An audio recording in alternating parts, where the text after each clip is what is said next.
Senator Rand Paul has teamed up with Representative Jim Jordan to tackle government censorship online by introducing the Free Speech Protection Act, which would prohibit federal employees and contractors from using their positions to censor and otherwise attack speech that is protected by the First Amendment. Senator Paul joins us now to tell us more about this bill. Welcome back to Rising, Senator. Thanks for having me.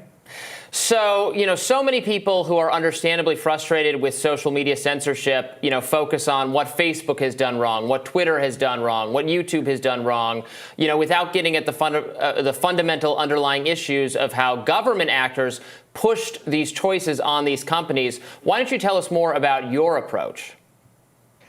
Well, I think it's important that we examine this because we don't want to react just because we're angry. So I'm unhappy with YouTube because they took down a speech that I made on the floor of the Senate. They've taken down speeches where I've said that the masks don't have a health benefit.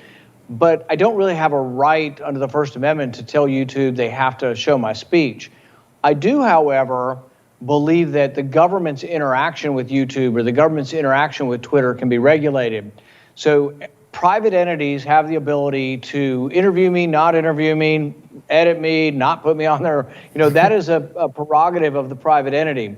But I don't believe that the FBI should be meeting with Twitter and saying to Twitter, well, we'd like you to take this information down because we don't like this information. We think it's consistent with your content moderation rules.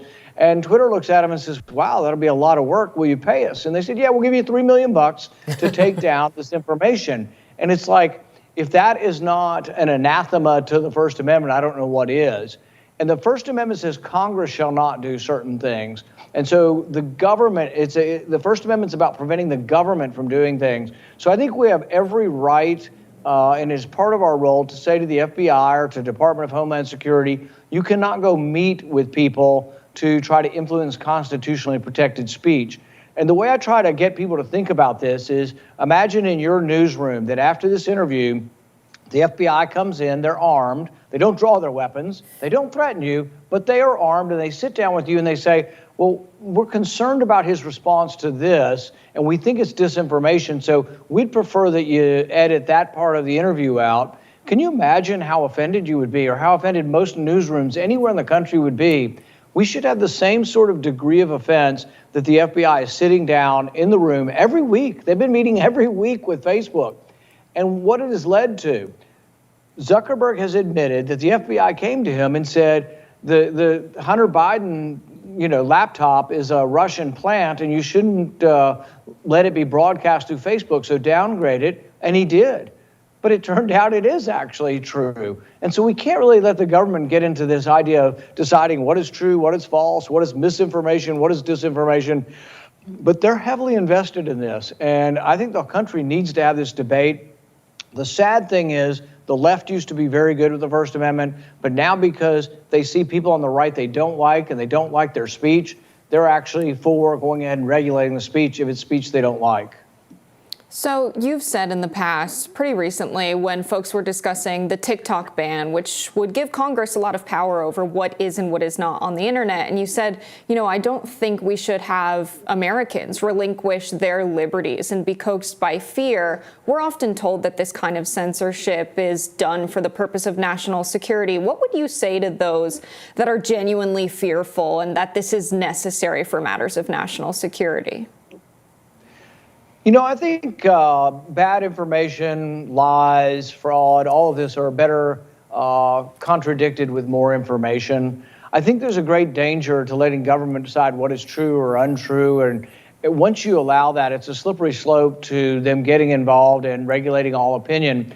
And it used to be not so dangerous before the advent of technology. But now with digital searching and with artificial intelligence, they can troll through millions of comments to get rid of the comments they don't like. So it's become much more pervasive with that. So, yeah, and if you look at most of the First Amendment cases, the constitutional First Amendment cases that have made it to the Supreme Court, they're really usually about despicable speech. They're usually nasty, despicable people that have said terrible things that most of us don't like and disagree with, racist, bigotry, all of this stuff. But you'll find that the court defends it because they say that part of the First Amendment is defending even things we find despicable, because it's easy to defend speech. If I say I love everybody, nobody's going to censor that. If I say I don't like certain things, speech that has to be protected is opinionated speech, and frankly, sometimes unpopular speech. But, when I started speaking out about the origins of the virus and the possibility that came from the Wuhan lab, I was seen and taken down as somebody who was marketing in fringe conspiracies.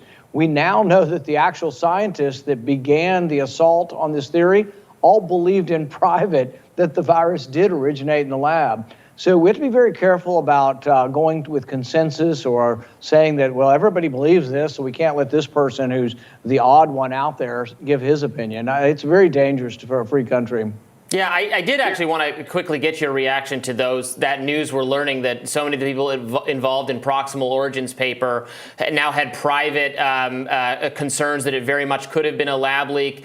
And obviously, they have the right to change their minds. As we're discussing, they have free speech rights. But if they misled Congress or, at the direction of Dr. Fauci misled Congress, is there going to be any consequence for that?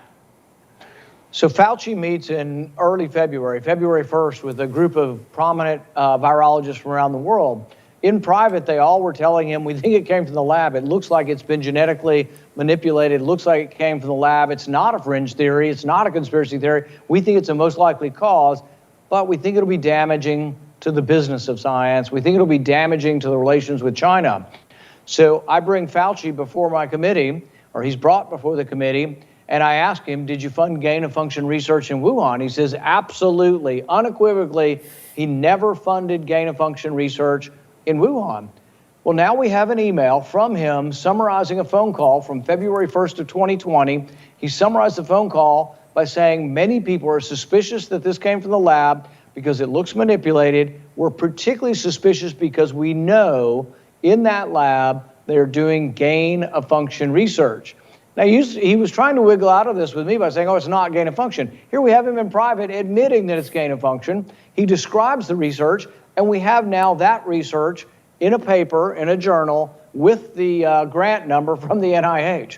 So he's dead to rights having lied to Congress. It's a felony to lie to Congress, and he should be prosecuted. I referred him to the Attorney General, but I think we have maybe perhaps the most partisan Attorney General we've had in our history, and he's not going to do anything about it. He barely even responds. I think we don't even get a response when we refer Fauci for criminal investigation. We get nothing from them.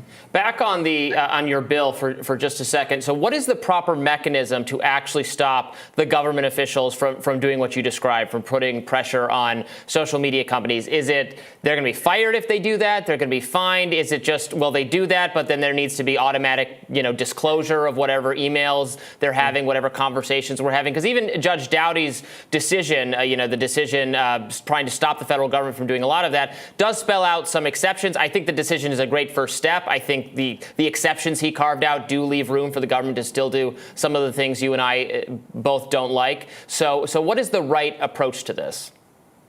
Ours forbids them with meeting with any kind of legacy or internet media to coerce, direct, collude, any kind of sort of influence to try to influence constitutionally protected speech. The reason we describe it that way is the pushback is, well, what about terrorism, or what about illegal trafficking of children and all these other things that nobody wants to see? Those are illegal, and the government's still allowed to call Facebook and say, hey, some guy's on Facebook doing this really creepy thing that shouldn't be allowed because it's illegal. That is still allowed under our bill. Ours is just constitutionally protected speech.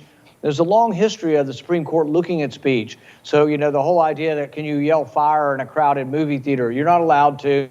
You can't go out and say, I want all of us to gather our guns and go shoot people. If that's an imminent threat, it's illegal to do that. So there's certain things that the government still will be involved with. It just won't be opinions. You're not allowed to get in there and influence opinions. And we do have them fired and fines involved. There has to be a punishment, or there's no way to stop it. Now, the interesting thing is the court case, Missouri versus Biden, that you were referring to, that just came out. The judge issued an injunction. And the interesting thing for those who say this is no big deal, nothing's happening, the Biden administration immediately canceled meetings between the FBI The FBI was sitting down with dozens of agents every week with Facebook and with Twitter and all of these different groups. And it wasn't to say, oh, well, why don't we go after terrorism and we're afraid that ISIS is organizing. No, it was they were afraid of your opinions on vaccines, afraid of your opinions on masks. It's just extraordinary what's going on out there. And I hope we can get to some bipartisanship on this. And like I say, there used to be Democrats that cared about the First Amendment. They used to be better than Republicans, and now I have trouble finding any. Senator, just switching gears slightly here, Senate Majority Leader Mitch McConnell seemed to freeze during a press conference that caused a lot of questions and raised a lot of concerns for people. Later, he said he was fine.